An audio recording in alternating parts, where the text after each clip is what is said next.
Welcome back to day 19 of the 30-day Leadership Visibility Challenge. Today, I want to talk about where you get all your experience. My first executive role as a Chief Business Development Officer, which by the way was my first true business-focused role instead of 100% technology-focused, required a whole lot of experience that my previous jobs had not given me.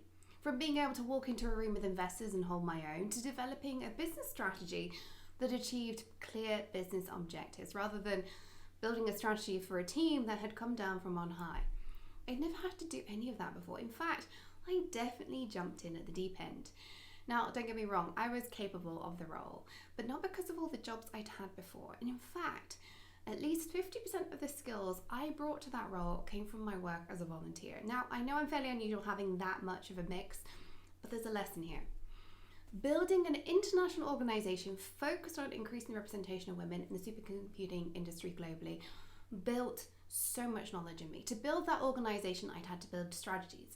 I'd had to be very successful at getting buy-in from donors and investors and the broader community. I'd built teams. In fact, teams of volunteers, which are the hardest kind of team to lead because they're often passionate but have something else aligned that's not fully aligned with the core mission, and they have very limited time and no paycheck to make sure they will work, right? Ultimately, I've been able to demonstrate that I knew how to build a business in the supercomputing industry that had international impact because of my volunteer work. Now, my tech knowledge was essential. I was working for a company that needed my expertise in parallel programming for scientific applications. But that isn't what got me the job. My leadership and business skills were, and those had been honed over years with my volunteer work. So here's today's top tip. Don't assume you're going to get all your experience at work.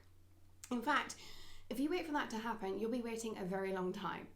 I'm not suggesting you go out and start an international nonprofit. That took me a lot of my free time and energy for 7 years. But I do want you to think outside the box. If you know that you are missing a key skill for your next step up, have a think about where you could get that skill outside your day job. You could volunteer for something. You may already be doing something that provides that skill, but you just need to think about how to hone and refine it, or think about it differently, present it differently.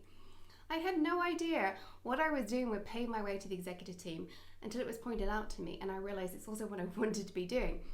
In hindsight, I could have been a whole lot more strategic if I'd known what I was aiming for. So your homework today. If you don't already have a list of the skills you need for your next career move, I want you to create one. Then challenge yourself to think outside the box on how to gain those skills in the shortest amount of time possible. Can you volunteer for a project at work that will give you the right exposure? Or can you see how something you're doing with your children's weekend sports events actually helps demonstrate a key organizational trait? I had a friend once who was missing financial experience, and so she needed to manage a budget for a big organization. What she did was manage the budget for a national women's group she was in that she only joined to keep her mother-in-law happy. But it gave her that exposure to managing a large budget for a big organization, creating budget priorities, and enabled her to get a leadership position. So I want you to ask yourself, how can you shortcut your route to that job you know you will be great at, instead of being held back because you don't have a bit of paper that ticks all of those boxes? I know, my love, you don't need an MBA. Sometimes a bit of paper does help shortcut our route to success. But if I've learned anything, it's that actually experience counts for far more than a bit of paper. So head on over to Slack and let us know, how are you going to get some of that experience, how you can think outside the box and get there faster. We're all here to move forwards faster.